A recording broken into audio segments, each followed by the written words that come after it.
안녕하십니까. 정문일침입니다. 자, AD 시스템 볼게요. AD 시스템. 자, AD 시스템 보도록 할게요. 자, 연봉 한번 볼게요. 자, 연봉을 보는 이유는 이 주가의 위치랑 흐름을 보려고 보는 거죠. 전체적인 이 역사를 말해주는 거니까 이 주가가 어떻게 흘러왔는지 이 부분이 눈에 띄게 이게 보여요. 그죠? 전체적으로 보면 이 흐름을 극복하지 못한 것 같고요. 이 당시에 여기를 저항대를 되게 많이 맞았어요. 그죠? 가격대를 보면 6,300원에서 8,000원대가 7,800원대 그죠? 이렇게 저항대를 맞았다. 계속 이날이죠. 이때 2011년과 그 다음에 2016년 그 다음에 2007년 그 다음에 올해 2009년까지도 여기는 극복하지 못했다. 그런데 이 주가 위치를 보게 되면 이런 거 동선을 파악하는 거예요. 이렇게 전체적으로 이렇게 보게 되면 이 주가는 여기가 중간이었음을 알 수 있어요. 그러니까 이런 부분들이 의심을 하지 않을 수 없는 거죠. 무슨 의심이냐? 합리적 의심이라고 하죠. 우리가 연관관계가 있는 저런 모습들이 되게 많아요. 되게 많아요. 그러면 이 주가는 향후 여기를 이 저점을 이탈하게 되면 이 레벨 자체가 다운되게 되면 이게 처지게 되면 어디까지 갈지 모르거든요. 그러면 반대로 우리가 이제 우상향으로 가는 그런 그림만 봤다 그러면 내려가는 기술적 분석이 이렇게 될 수 있어서 이렇게 빠지는 수도 있거든요, 여러분. 그래서 동선을 보는 이유가 그런 거죠. 하락의 동선이라면 어디까지 갈 것인가, 상승의 동선이면 어디까지 갈 것인가를 한번 시장에서 차트에서 제시해 놓은 시장에서 말했던 AD 시스템이라고 AD 시스템인가요? AD 시스템 맞나요? AD 시스템 이 회사가 가지고 있는 동선의 위치가 어느 흐름까지 갈 수 있을까라고 우리가 한번 예측을 해보는 거잖아요. 그죠? 그런 면에서 기술적 분석은 되게 중요하다. 계속 강조하지만. 자, 어쨌든 지금 얘는 아직은 양봉의 형태로 남아 있습니다. 그죠? 그래서 여기를 보게 되면 얼마죠? 1,900원. 그죠? 여기 지난번에 여기 1,800원과 2,000원 사이가 여기가 여기 헤드앤숄더라고 하죠. 여기 이 부분이 남아 있습니다. 아직 그죠?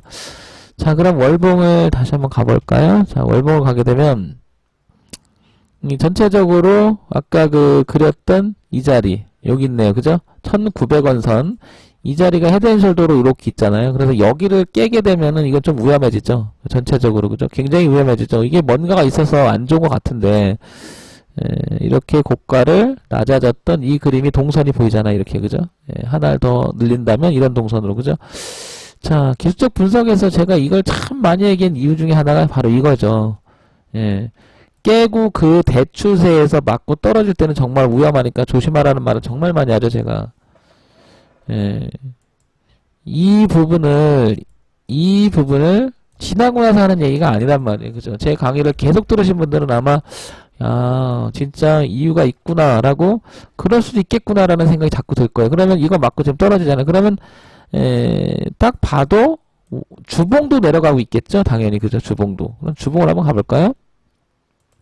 그럴 수밖에 없겠죠. 그러면 주봉의 동선을 한번 추적해 보면 이런 흐름을 갖고 있었잖아요. 그죠? 이렇게. 그러면 이렇게 보면은 왜 이 자리에서 반등했는지 조금은 이해가 될 거예요. 그죠? 그러니까 2460원쯤에서 왜 저가에서 반등을 했는지가 조금은 판단이 들 겁니다. 그죠? 그래서 기술적 분석에서 우리가 말하는 채널이라고 하는 부분도 상당히 중요한 의미를 갖는다. 저건 지난번에 에스모하고 제가 헬릭 스미스하고 다 얘기할 때 여러분 보신 분들은 다 알 거예요. 그죠? 그런 게 시장이 제시하는 가격을 절대 무시할 수 없다. 자, 이 동선이었죠. 그럼 이렇게 볼게요. 그죠? 그러면 이 자리를 한번 스탑이 됐었는지를 한번 볼까요? 과연 그랬는지? 자, 가격대를 볼게요. 3,290원인데요. 그죠? 3,290원을 주봉에서 지나고 왔는데 분봉을 한번 볼게요. 저 가격대에서 멈춘 적이 있었는지. 어제 그러니까 움직일 때 그죠? 3,200원대인가? 지금 아까 얼마 했었죠? 다시 돌아가 볼게요. 어디였었죠? 주봉. 3,270원. 3,270원을 어떤 형태가 있었는지 볼게요. 3,270원. 3,270원이면 이쯤 되죠. 그죠? 이쯤. 자, 그러면 흐름상 가져 있었던 이 자리가 지지 여부가 있었는지도 모를 자리였었는데 그냥 지나가 버렸죠. 그럼 제가 이렇게 쭉 당겨 볼게요. 동선을. 그죠? 3,200원대를 당겨 보는 이유는 한번 보자고요. 이렇게 쭉 당겨 보면 전체 흐름에서 다시 더 당겨 볼게요.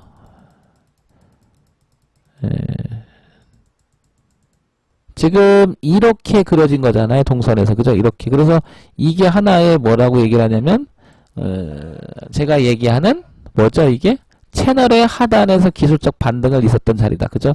근데 이걸 땡긴 이유는 아까 이 추세선이 이렇게 만났던 거죠. 저 밑에서 올라 이렇게. 그죠? 이렇게.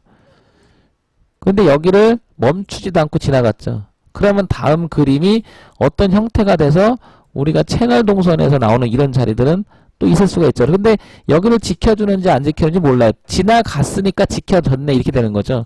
그러면 지금 상황에서 봤을 때는 이 자리를 지켰다는 것은 내가 지금 매수를 했다 그러면 여기 깨면 안 되는 거죠. 이 밑에 놀면 안 되는 거죠. 그럴 가능성이 크죠, 여러분? 그러면 이 동선의 반대로 얘기를 하면 이 동선은 있었는데 지나갔지만 올라오면 이 동선은 굉장한 저항이 되지 않을까 이렇게 부딪히면서. 그런데 이게 항상 지지와 저항을 맞닥뜨려지는 이런 자리 있잖아요. 왜? 여기를 저항했었죠? 올려놓고 지지했었죠? 여기 다시 지지였죠? 다시 지지하려고 했는데 못했잖아요. 그죠? 이 라인이. 그러면 나중에 이게 올라오면 이 주가가 3,400원대에서 여기 올라와서 부딪혀 3,500원대에 만약에 이렇게 부딪히면요. 이런 경우 정말 많아요. 이렇게 떨어지는 경우. 많이 보셨죠? 이렇게. 이런 경우. 아니면 이렇게 놀다가 이 정점을 찍고 이렇게 떨어지는 경우. 그래서 이 동선에 항상 그 대추세를 깨버리면 조심하라고 제가 수없이 얘기하잖아요. 이걸 어떻게 지나간 거 갖고 얘기한다고 얘기를 해요. 예? 그러니까 지금 이 주가는 저항도 있고 굉장한 저항도 있고 지지도 있지만 저 같으면 지금 하라고 하면 안 한다고요. 그러면 만약에 제가 이 주식 갖고 있다 하더라도요. 선이 깨졌으면 손절했다고요. 이런 기준에서. 무조건 손절해요. 근데 보통 초보자 이렇게 이런 걸 배우면 처음에 배울 때 여기서 지지 여부가 안 됐으면요. 손절할 생각을 하는 게 아니고요. 여기서 물을 타려고 하죠. 물을 타려고 하죠. 그게 굉장히 안 좋은 습관이거든요. 자르고 차라리 여기서 다시 사는 게 낫죠. 다시 사는 게 낫죠. 그러면 손해라는 그런 개념보다는 대응적인 차원이잖아요. 주가가 일정한 범위 내에서 기준이 없다고 하면은 어떻게 대응할 건데? 그냥 막연하게 추상적으로다가 이 주식이 좋으니까 한번 버텨볼까? 이렇게 대응되잖아요. 그런 식으로 매매를 하게 되면 굉장히 어떻게 된다? 추상적인 매매가 돼요. 지금 같이 이 방송을 듣고 공부하고 계신 분들 입장에서는 이런 부분들을 좀 많이 배웠으면 하는 바람입니다. 제가 오랜 시간 하면서 노하우를 가지고 있었던 거니까, 그죠? 그러면 주체를 다시 한번 일봉에서 가볼게, 이제. 한번 살펴볼게요. 자, 그러면 이 주가를 SD 시스템이라고 이 주식을 누가 던졌는지 한번 보면은 나오겠죠, 그죠? 외국인이 조금 던졌고요.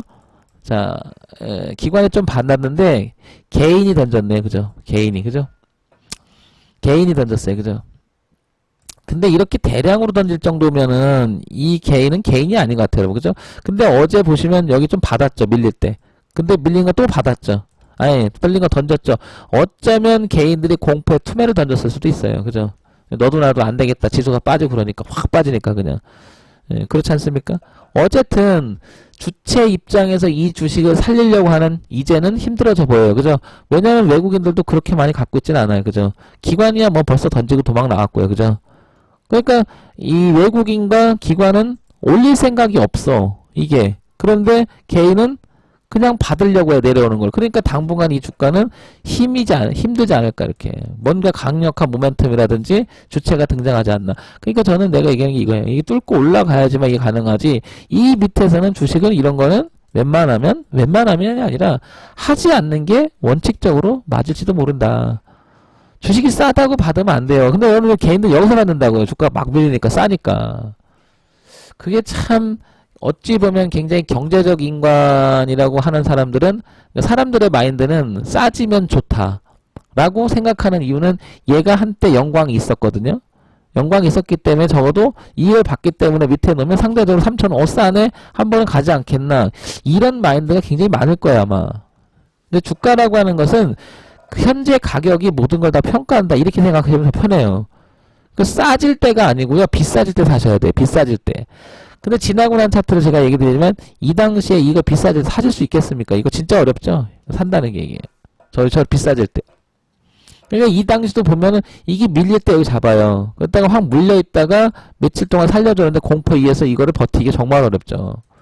그러니까 주가는 이렇게 내려오는 걸 사는 게 아니고요. 무엇인가 올라가는 주식을 사야 돼요. 그래서 오른다, 내린다고 했을 때 내린다라고 하는 것은 고점이 낮아진다.